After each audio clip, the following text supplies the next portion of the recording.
Hello, dear beloveds, and thank you for joining me. We are going live today to conduct some energy evaluation. So effectively, what I would love to do is share with you the work of the intuitive guide, and our primary task is to identify and clear subconscious fear. So I thought this would be a wonderful opportunity to offer some evaluations, and we've had a lot of people comment, and so I decided I'll focus on the first 5 people who commented. One of the beautiful things about this work is that there is only one consciousness in truth. So even when we're identifying the subconscious fear of one person, we are in fact working to clear all subconscious fear for all of us. So even if the name I call out is not your name, really check in and see, is this a subconscious fear that feels resonant with me? Is it sitting in my subconscious basement? And the chances are that yes, it is, because all fear is one fear. So really what we're doing here, even though we're going to work with 5 specific individuals who may or may not be here live with us, it really doesn't matter. As I said, they're kind of just a symbol of what we're here to do, which is to meet and clear subconscious fear. And when we do that, we do it for ourselves, but we do it for the collective as well. And that is the true nature of the work of the intuitive guide. And really, that's what I wanted to kind of share and demonstrate with you today, is that the work of the intuitive guide is to serve the greater good. We are not focused on individual gain. We're focused on sacred service. Now, if you happen to be wildly successful within that, that's absolutely brilliant. But the idea is that our life is congruent between our faith and our actions. And so everything we do is part of our service, not just when we hang up our sign and turn up at work, but our entire lives are devoted to living in congruence between faith and actions. So that's a little bit of a precursor to what we're doing here today. So I've got 5 names here, and I'm going to read them out. And as I said, if I've got the energy or the time, I'll see if there's any more volunteers who are here live with us who would like to have an evaluation of their subconscious to identify the dominant negative belief that's stored there. Then I'm going to guide us all through a process where we will transmute that fear. Now, fear can just be thought of as the absence of light around a particular part of your life, a particular set of beliefs or an individual belief. And so we're simply not, it's not enough to just be aware of our fear. What we do as intuitive guides, as fear hunters, is that we hunt down that fear so that we can transmute it into light. And we're going to go through that process together. So as I said, even if I am not working with your individual fear, then don't think that you're not going to benefit or gain from this, because you absolutely will. I just want to quickly talk about the nature of fear as well, because sometimes we can feel afraid to go towards our fear, and in fact, the opposite is the truth of that. When we are courageous enough to go and meet our fear, we will find the truth of what we are, which is infinite, unlimited consciousness. Okay, so going to meet our fear, and for me to identify your dominant negative self-belief right now is not to disable you or disempower you or to take you into a scary place. We're shining a light into the darkness. That fear belief is there doing its darndest to undo you right now, or to bring you back to God, whichever way you want to look at it. And so the work we're doing together today is to return you to love. It isn't to derail you or leave you stuck in that fear. That is absolutely not the nature of the work that we do. We're going to emancipate that fear from your subconscious, and we're going to return it to its true nature, which is light, which is love, which is infinite consciousness. If you are afraid of fear and you're afraid of me identifying your dominant negative self-belief, then don't put your hand up for this, because you may just need to see it in action to see how this is the opposite of being a scary thing. Meeting our fear is actually the only way that we get free. Okay, so it's absolutely vital that we dismantle the fear around looking at our fear. And the truth of what we're doing here together today is that we will return to our true nature, which is love. So that's all I want to say about that. But I think it's really important that if this idea of meeting subconscious fear scares you, then don't kind of put your hand up. Shannon, that's very much my fault because I've scheduled a live post and then I didn't know how to go live on that live post. So my apologies for anyone who's gone to the other window, because it's all new tech to me, and I'm going to go and do a little bit of learning how to actually go live once you've scheduled a live post. Apparently, it's not that easy. So my apologies, but I'm glad you found me. So that's what we're going to do together today. And as I said, we're going to meet the fear and then we're going to clear the fear. And everything that I'm doing for you, I will also share with you a guided visualization called the micro method, which you will be able to do for yourself. So the other part of this that's really important to me is that you don't think I've got some special magic power. What I and what my intuitive guides, my third level priestesses, have done is simply train the muscle of their intuition to the point where they can hone in on the subconscious of their client through the practice of resonance and identify this fear with ease and grace, because they've trained themselves, their life is congruent, they're easily able to access the field, which contains all information. But every single fraction of space around us is encoded with information, and it is trying to communicate with us all of the time. The field is in constant communion with us, and we don't provide the conditions that allow that communication to happen. So I don't want you to think I have a special magic power. I do not. And for those of you who are familiar with the way this stuff works, you'll know that. But for anyone who's new to this work, I want you to be very clear that I am not doing something you cannot do for yourself or for others, but the conditions may simply need to be amplified in your life that would allow you to access this information easily and then to trust the information that you receive. And that is what the third level priestesses do, and that's what the intuitive guide does, is that we live in this state of congruence so that the communion with the infinite field is constant and unending, and it's never challenging or difficult for us to be able to access this. So let's jump into this, shall we? Because I don't want to delay.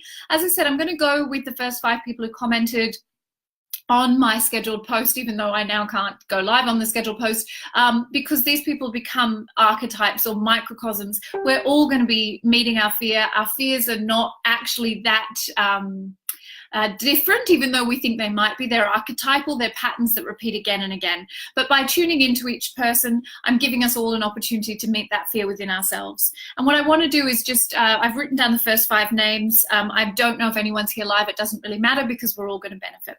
All right, so let's just go through the process together to get into that state where communing with the infinite field is most efficacious. And eventually this will become your natural state. You can kind of live in this state of being, but there are things that we can do that will really allow us to open to this with ease and grace, to this communion with the infinite one mind. So what I'd like you to do, if you're safe to do so, is I'll guide us into this state of heart congruence so that we can, all of us, experience this opening to grace, this opening to our infinite magnificent selves.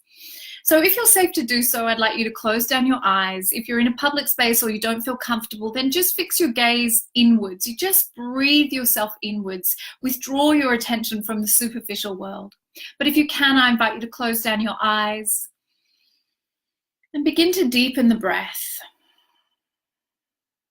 I want you to take a deep breath in through your nose and hold at the top of the inhalation, feeling the belly expand as full as you can fill it. And then exhaling out through the mouth with an audible sigh. And do that a few more times until you feel yourself fully arrive in this ever-present now. Letting the breath anchor you into this eternal moment.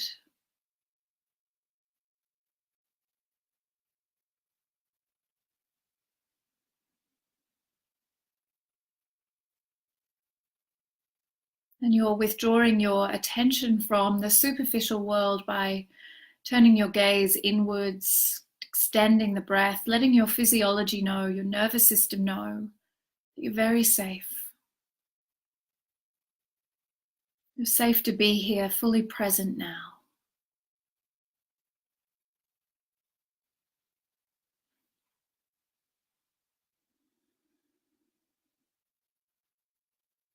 And as we do this, we begin to move out of that high beta brainwave state.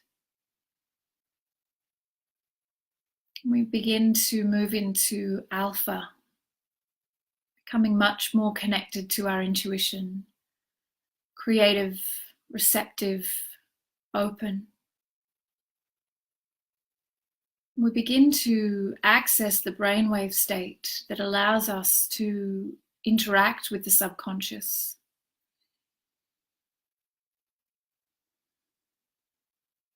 And that subconscious being the storehouse, not only of all our fears, but of all our experience. And here we can begin to rewrite our program. Below the surface of the conscious reasoning mind, the beliefs that motivate us are stored here. And if we have an unmet fear belief stored in our subconscious, it can be running our lives without us even knowing it.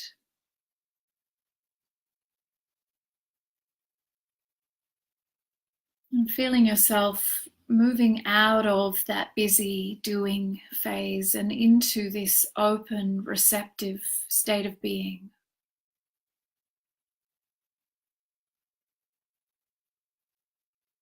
We accelerate this opening by taking 2 fingers to the center of our chest.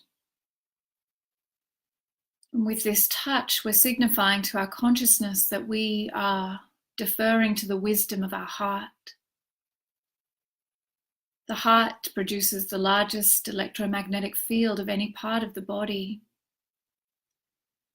And it communes most clearly with the electromagnetic field that surrounds us, which is encoded with everything, all knowing, all time, all space. And we expand more readily into our heart brain and into the field by bringing to mind something that brings us joy, something that makes us feel deep gratitude. And please keep this very simple. A cup of coffee, a smile from a beautiful stranger, the sun on your face, the sound of ocean waves, whatever it is that brings you simple joy, simple gratitude. And attune your mind to this again and again. It may run away to busy, busy thoughts, but bring it back to this single focus.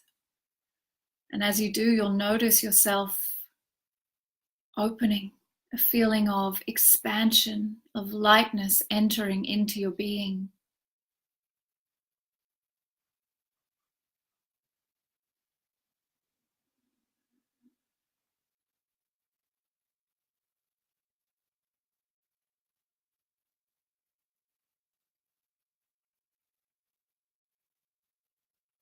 Keep bringing the monkey mind back with laser-like precision to that single point of focus. And let your feelings be entirely devoted to gratitude, joy.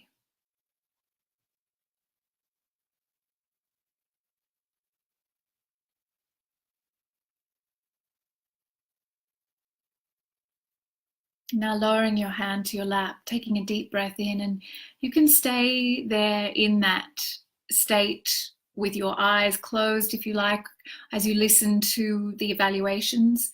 And we're going to go back into a very similar state as we transmute the subconscious fear that we meet in the individual, remembering we're also meeting it in the collective.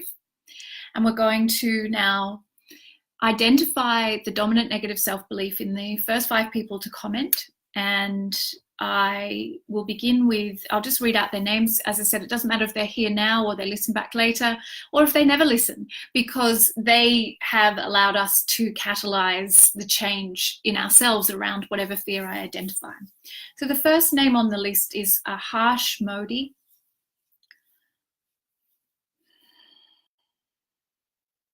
And the dominant negative self-belief in your subconscious, my darling, is that I am dirt. So it's I am unworthy, but in the most kind of evocative terms, this sense of being nothing, being less than the dirt on the bottom of the shoe, and this sense of being beneath everybody else. Now, these are very strong words that I'm sharing, and I want you to remember there's nothing to be afraid of when we meet our fear, because you don't want this fear sitting in your subconscious anymore. You want it to be transmuted into light. This subconscious fear may or may not be known to you. It's simply that it's sitting there in the subconscious, and it's revealing itself to me today because it wants to be transmuted. It doesn't want to be carried forward. This is very much about past life experience. And in order for you to move into the next phase of your life, dear one, you need to relinquish or release this dominant negative self-belief so that you can see yourself as God sees you. You can correct your perception. And that's simply what's happening here. And you're doing this in your daily life so intensely, so actively. And yet this fear of being less than everybody else keeps tripping you up. This dominant negative self-belief that I am lower than, lesser than, beneath everybody else, and of no value to God or to the infinite is the dominant negative self-belief. So we're going to leave that there, and I'm going to move through the rest of the people here, and then I'm going to open it up. So please don't comment yet, because as I said, this is primarily what we're doing here is we're doing a group clearing of negative self-belief that is sitting in everybody's subconscious. So this is really not just about working with a few individuals. These fears sit in all of our subconscious basements because there's only one of us here. There is only one human consciousness, and what we do for ourselves, we do for all. Okay. Renee, Emmeline. Renee, darling, your dominant negative self-belief is I am unlovable. So I am unable to be loved by another. And this is showing up very powerfully for you right now, this feeling of not being able to get the love that you need in any way, shape or form. So in personal, interpersonal relationships, but also in your work life, and in seeing as though everybody else is getting something that you're missing out on. So I am unlovable, that there's no love able to be accessed by me. And this dominant negative self-belief feels a little bit like a encasement or a prison that sits around you and keeps you separate from everybody else. That sense of separation or isolation is playing out in many of your interactions with the world, if not all of them. And there's this constant yearning to try to bridge that, as though there is, as though there is some place you're trying to get to. And of course, what we're really dealing with here is breaking open this negative self-belief so that you can recognize and witness yourself as what you are, which is pure love, that there's nowhere to go to get what you're seeking. You simply have to give yourself permission to receive it. Okay. Emma, now Emma, you, my darling, have changed your name. You've got married, I think, since we last spent time together, and I don't know how to say it. It's Loizeau, Lozau. It's a beautiful name, and I apologize that I have probably just butchered it. Okay, Emma, let's go into your dominant negative self-belief stored in your subconscious.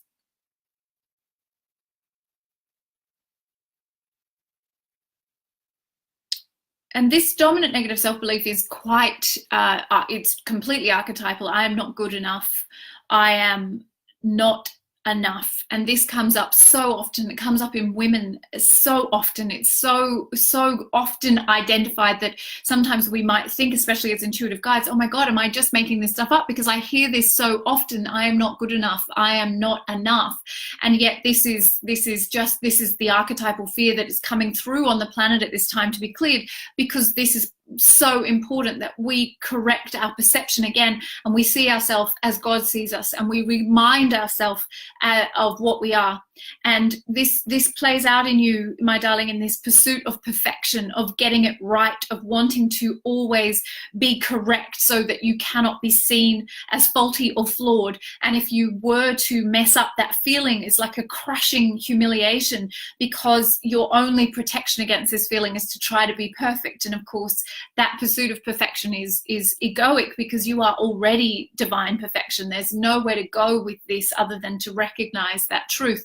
We see the thing here is simply to put down the all of the egoic identified beliefs, and to simply rest in the truth that I am infinite, unlimited consciousness. And what allows that to happen, of course, is changing the subconscious program. We try to change it with our reasoning conscious mind, and it does not work, because that is not the place where we are motivated from or live from. Okay.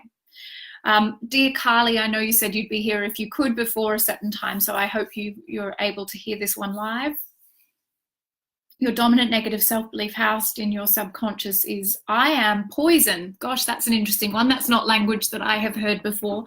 So I am poison, as in I negatively affect things around me. I create, oh, and you don't like this one. This is like, this one you hide from big time. This is so deep down. There's like this coiled up kind of self-loathing sitting in that subconscious basement, and you work so hard to alleviate that feeling, but it sits there like a coiled up tightly in the basement, and can overtake you at times, and without seeming external cause. But this idea of I am toxic or poisonous comes from that deep feeling of self-loathing that you're constantly trying to offset or to alleviate that feeling, but you end up treating the symptoms of that rather than the root cause. And that root cause, once again, it's in all of us. It's your responsibility in this lifetime to meet it. It's the task that God has given you. Whatever our fears are is what God has asked us to devote ourselves to in this lifetime. That is our personal invitation to meet ourselves as God by meeting our fears, not to run away from them. So this feeling of being, of deep poisonous self-loathing is your divine task, a God-given task to transmute that fear on behalf of all. And where it came from and when it began, who cares? It doesn't matter. All right, Deanne, another fabulous surname, which I'm probably going to butcher, Scazzariello. I hope I got that right. So Deanne, let's have a little look in your subconscious basement. Now, I want to remind you again, I have no magic powers, nothing magic about this. This information is existing encoded in that pure state of consciousness which surrounds us, the field, the quantum field. We can access and commune with the field, each one of us equally. What it requires is a commitment to wanting to be able to decode the field. You have to want to be able to access this information, even as you're seeing, even if it's not pretty, even if it's not nice. You meet yourself as God by going to meet your fears. Accessing this information is what sets us free to meet ourselves as infinite, unlimited consciousness. Accessing this information is not the impediment. It is the freedom that we're craving and seeking. All right. I am guilty, Deanne. I have failed. I am guilty and I am ashamed. I am not good enough. So these fears often have layers, and if you are in a method session with an intuitive guide, they'll actually take you through multiple layers to get to that deepest layer. But this feeling of guilt, this constant feeling of guilt. Now, this is one that I know is an archetype. Guilt is a way that the ego derails us, keeps us from our creative energy, keeps us from our inspiration, keeps us from our joy, keeps us from our life, and really keeps us stuck in repeating history. So this feeling of constant guilt gnawing at you, my darling, it's like nothing you do can offset it, and you keep trying to be better and gooder, that's not a word, more good, in order to try to not have this feeling of guilt. But the feeling of guilt kind of follows you around like a bad smell, and it's just absolutely like consuming. It feels like it's trying to eat you from the inside out, like this black cloud that kind of descends upon you. But that feeling of guilt is absolutely archetypal fear. And it's, once again, you have not done anything wrong, but your ego is keeping you playing out this idea that something that you did at some point in time means that you have to keep making amends. And that fear we need to clear, my darling, because it's like a cancer, and it just eats away. It erodes our sense of self-worth. It depletes us. Guilt and shame are such destructive emotions, and it's so powerful when we can meet them and release them. So if you know me, if you are an intuitive guide, if you're watching this and you do this work, if you're training as one, you'll know that I high five fear. I get so freaking excited about meeting fear, because this is the beginning of our freedom. This is our birthright, is to use fear as a friendly ally, to see it as the way home to what we truly are. And so I want to just give us a few opportunities for anyone who is here live to comment now. If you'd like me to just evaluate your subconscious, just drop a comment in the box, and I will have a look at what your dominant negative self-belief is right now. Remembering that this is the dominant negative self-belief that I can best serve you to clear. It's not your only negative self-belief, but it will be showing up today, because whatever alchemy between you and I can best serve you to clear out that shit Excuse my language if you're listening with children around. And okay, so Shanae, Pina, Lisa. Okay, I'm just writing these down. Shanae, Pina, Lisa, Shannon. Okay, all right. I think, oh golly, oh no, you keep scrolling and it keeps going. Okay, I'm going to call it at some point. Sarah, Karen. All right, we might just have to stop it there. I know I've got a lot of priestesses here, so I'm wondering if we should let a few non-priestesses have a little go as well. So Fiona, I'm just going to add you in there as well, my darling. I'm not skipping you priestesses because I don't love you, and you know I adore you all, but I know we're going to get plenty of time together. Okay, so I'm just going to go through here. We're going to continue what we're doing. Once again, we're all working with these fears, baby. We're all working with them, and they're all being cleared as we sit here together. We are so blessed to have so many priestesses here, so please stay for the clearing. There's no point in me identifying your fear if you don't then clear it, because we don't just use this information to add more self-awareness, because that just feeds the ego. The ego wants the story. We don't care about the story. We don't care when this started, why it started, who did this to you. Who cares? You have a choice now to ask, what will I do with my pain? How may I get free of my suffering? And how may I use this to serve the greater good? And so it's absolutely vital that you stick around for the clearing, because we absolutely do this work together. And with this group of women who are here right now, I know how powerful this is going to be. So you do not want to miss this. So, all right, let's go. Okay, Shanae, my darling, your dominant negative self-belief is, I have to prove myself to God. Okay, so I am not good enough just in and of myself. I am not God in and of myself. I have to keep proving myself to God. I have to keep earning God's love. I have to keep going, you know, further in to be, you know, worthy of receiving love. Me just being me is not it. I know you get that, my darling. So I'm going to move on. Okay, Pina. Oh, this is old and gnarly. You're going to love it. I have sinned. I am sin. I am sinful. Okay, this is deep down in your basement, my darling. It's deep down. And this is a constant kind of that gnawing feeling as well. That is just really, really deep. It's so deep in you that you have got all these fabulous workarounds in your life to avoid having to sit with that feeling that I am sinful, that I have sinned. And it's like there's just constant avoidance strategies. Like you've built all of these strategies to never have to sit with that feeling, which is, you know, completely, like, I understand why, because who wants to sit with the feeling that I am sinful or I have sinned? It's a heavy old past life wound, and that sucker is ready to come out, my darling. I know you get this, and I know you're excited, because we love to meet fear as a third level priestess and a graduate priestess. All right, Lisa. I am empty. And I don't mean empty in the good way that we talk about it, like I have nothing. I got nothing. I got nothing to give. I don't have value. I'm empty.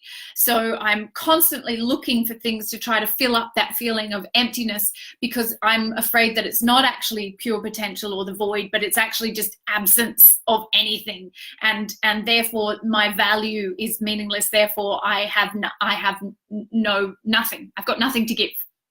Okay, so that feeling of like, what if this is just emptiness? I know you get that, so we can keep working on that too, but we're going to do it all together as well. Okay, Shannon. Oh golly, this is a good one. This is an archetype, and we see this again and again. I don't want to be here. I don't want to be here, so I am not fully here. So this fear is like, I am not safe to be in this body. I'm not safe to be in this world. I'm not safe to be in this life. So there's this withholding from yourself. You hold yourself back from going too deeply into anything, because if you do, then you might be confirming that you do actually want to be here. And you might actually demonstrate the opposite of your fears. So to commit too deeply, to go too deeply, to create too much, to be too fully present is this fear of, oh my God, you know, I don't actually want to be here. I don't feel safe to be here. I don't want to be here, God. Why have you put me here? So that's a gnarly one, my darling, but we've seen it a lot, okay? So don't be afraid. We're going to be able to move that. And once that's gone, of course, everything you create will flourish, because that at the moment there's that sabotage that will have to keep happening in order to stop your creations from flourishing. And that includes relationships and all sorts of things. Okay, Sarah.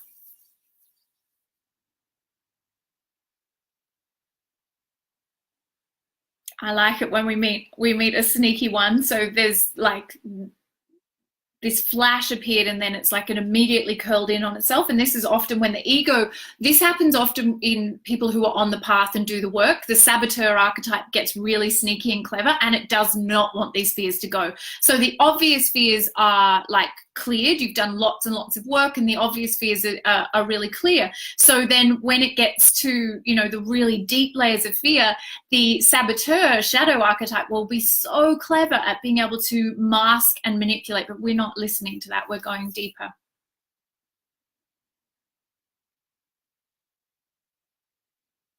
Okay, so the deep layer of that is I am a fraud.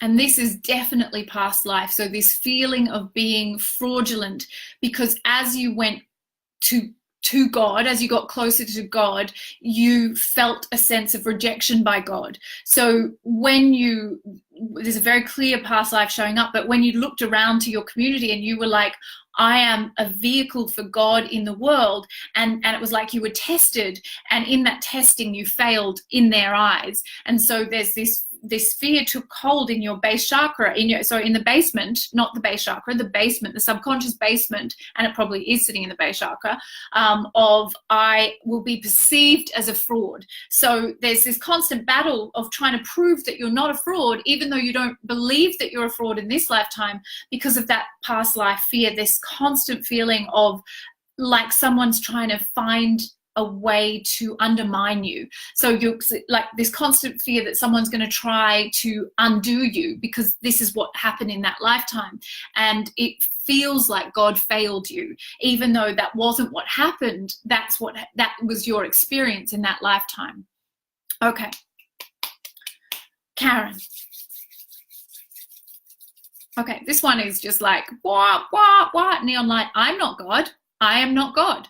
I'm not God. So whenever you say I'm God, you're lying to me and to yourself. So you're seeing something that's not there. So this is absolute outright rejection. I'm not included in that conversation. I am not God. I might be a bit like God. I might be, I might love God, but I am not God. So it's just this rejection of self, the truth of self. And that is, just so, it's just what happens when we're awakening and on this path, is that we go through that phase where with that sense of could I possibly be God, is so confronting to the ego identified self, which is not to say egoic, but ego identified, the small human self, that we simply cannot make peace with the idea that we might be that unlimited and that vast. And that one's moving really quickly. I love that. Beautiful. All right, but we're going to do our work as well. All right. Last one on my list, Fiona. And then we're going to do our group clearing for all of it. You may have noticed as you're going through this that you're getting an insight into what your dominant negative self-belief is, even without Ricky saying anything, because you're being held in such a divine vessel, a container right now. So many incredible priestesses are on this call, so many women who are devoted to the path, that you're actually being given the optimal conditions to meet your own subconscious fear, which, by the way, are trying to get clear all the time. They're desperately trying to be cleared all of the time, but we don't provide the conditions. I'm also going to share with you the practice of the micro method, which will allow you to be guided through this work for yourself, because I don't want you to think that I've got special magic powers. All I really want to do is show you what's possible when you decide you want to get laser-like with your intuition and use it for the betterment of all. So really embodying the mystic. All right, so Fiona, this is all about the heart, baby. I am not safe to be loved. So I reject love, and I feel like love is rejecting me, and I feel rejected by the world, and because I'm preemptively rejecting the world and love. So I am afraid of love. Love is a vulnerability, a risk too great to bear. I can't do that. And this is deep within you, but it's also something that you're conscious of and working with because you really want to get clear on it. So this fear of receiving love and giving love means that you basically behave in ways or subconsciously prepare the ground to be rejected and to feel that sense of rejection all of the time. You're primed for it because receiving love feels like death. It feels like a risk too high. And once again, with all of these, past life, future life, present life, they're all contributing to why that fear is there. Your holy task is to be prepared to go and meet that fear, because that is what God has placed there for you to meet. Forgive whatever is right in front of you. That is the most sacred work that we can do. It's not about what we do for a living. It's about, am I willing to meet the fears that are planted in my subconscious over the course of this life and all my lifetimes? What will I do with my pain? All right, let's get into the next phase where we will transmute this fear. So I want all of us, those of you who've had a live evaluation from me and those of you who are listening and fully participating, to just get a sense of, for those of you who have had fear identified, I want you to close your eyes. And for everyone who's listening, you may also want to do this because this information is readily available. For those of you who have been evaluated, I want you to feel, on a scale of 1 to 10, 10 being the most intense, what that fear is sitting at. Does it feel like a 10? Does it feel far away in the far distance, or does it feel close? Can you think of a time where you might have felt guilty, ashamed, rejected, out of place, not belonging, or any of the fears that I've identified? And for those of you who've been participating and not had an evaluation, just ask yourself now, what is my dominant negative self-belief? And let the answer come to you in whatever way it will. A feeling, a knowing, seeing it flash up in your mind, hearing it whispered to you.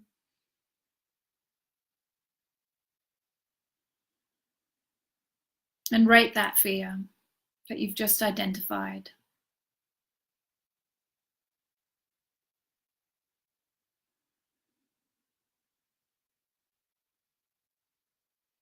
Now, for everybody who is participating, I want you to sit with your feeling.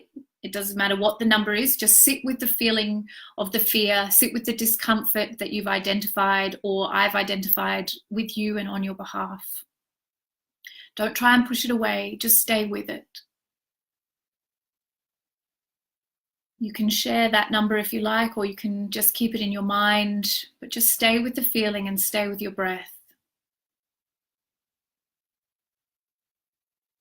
Now we're going to transmute that fear into light, and I'm going to do this on your behalf, or more accurately, the infinite is going to do this on your behalf. And all my sisters who are here with me who understand what we're doing right now, please feel free to join in as the giver or stay in that receiver state. I'm already feeling you, so I'm absolutely happy for you to stay wherever feels right. Stay with the fear, stay with the discomfort. Focus on your breath, inhaling to 4, exhaling to 6.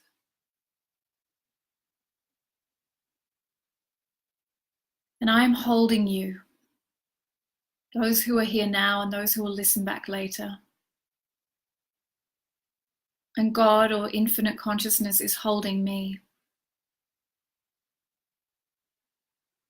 And you simply sit there, my darling. Sit with this precious new insight, like a brand new baby that you've released from your subconscious basement. It's ready now to be returned to love. We're going to move into silence for a minute or so. Just stay with the fear, stay with your breath, knowing that this work is being done on your behalf.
Now take a deep breath in, everybody. Let everything go. Just let it all go on the exhalation. Let everything go.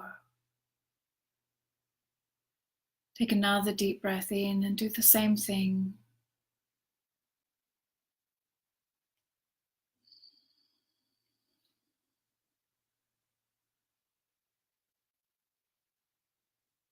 Now, I want you to look around for that fear that you rated on a scale of 1 to 10.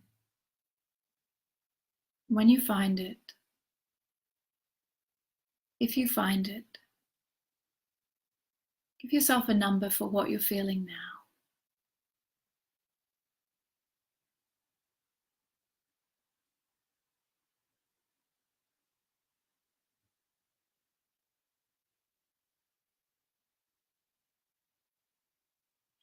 Now, when you're ready, simply blink open your eyes, bring some gentle movement back to your body. And if you'd like to share with us if you had a downward movement or whatever your experience was, please do. Know that with this work, it rolls on. It's not time and space located, it's non-local. And so you may find that your number continues to go down throughout the day. I'm also going to share with you the micro method so you can continue this process for yourself and actually guide yourself through it and take yourself deeper into the work. So please do. Oh, Sarah, massive 2 or below is like a 0 basically. So that is just permanently gone, my darling. Imagine what you're going to create in that empty, magnificent space. Anyone else who wants to share, please do. It's very exciting to get to see and witness each other in this. And thank you to all of the women who supported me. That was so obvious that I was not alone in holding that space. And of course, the infinite consciousness was doing the work. That's very simple process of handing you over to infinite consciousness. I'm not doing anything. I hold no special magic powers. My capacity is simply based on a desire to train myself to train my consciousness and to hold a space in which you can be optimized to release your fear. Pina says it was like something was stuck in my throat and is now gone. Sarah says exactly. Hannah went from a 9 to a 4. Amazing. And if you like, my darling, check back in half an hour. And if you desire, you can go through the micro method as well to get that to a 2 or below. Lisa said it was a disgusting deep strangling 8, now down to a strong superficial 2, still moving outwards. I love that. Easing, yeah, it's like waves, my darling Hannah, and it just, you know, we're stopping because, you know, things to do, kids to pick up from school, but the energy doesn't stop at all. Oh, Deanna, you are here. That's magnificent. I'm so excited you got to hear that live. 10 to a 0. Woohoo! J Ma. Shannon says it was so ready to leave and I was ready for it to go. -1. I love that. Is that like an 11? Thank you, Pina, for being here too and for holding that space with me. Karen says, my heart doesn't feel as crushed. Now that has to be a good thing, yeah? That is just a beautiful statement. And thank you to those of you who joined me live and for sharing this experience, which is really just to show you who you are and what you are capable of. My apologies for my tech issues with not going live on the scheduled post. I will sort my stuff out. I'm going to ask someone. Someone's going to tell me how I do it. And thank you for finding me anyway, and I'll share the micro method with you. Any questions, comments, please continue sharing. I'll come and check back in and I'll make sure that I'm responding to everything. You may feel as though that fear tries to rise at some point in the next day or so. Please just come back to the micro method, which I'm going to share with you. Come back to the breath and remember it's just the ego trying to clutch on to the old. The ego does not like change because change suggests death to the ego, and that's exactly what's happening. So don't be afraid when that fear rises. You're like, yes, absolutely, how exciting, I'm going to do this, I'm going to get free. And yes, thank you to everybody. Thank you, Shannon. Thank you, Deanna. Thank you, Hannah. Thank you for everybody who let us witness you in this transformation. And can't wait to do this again soon. Hey, let's hang out more. Bye.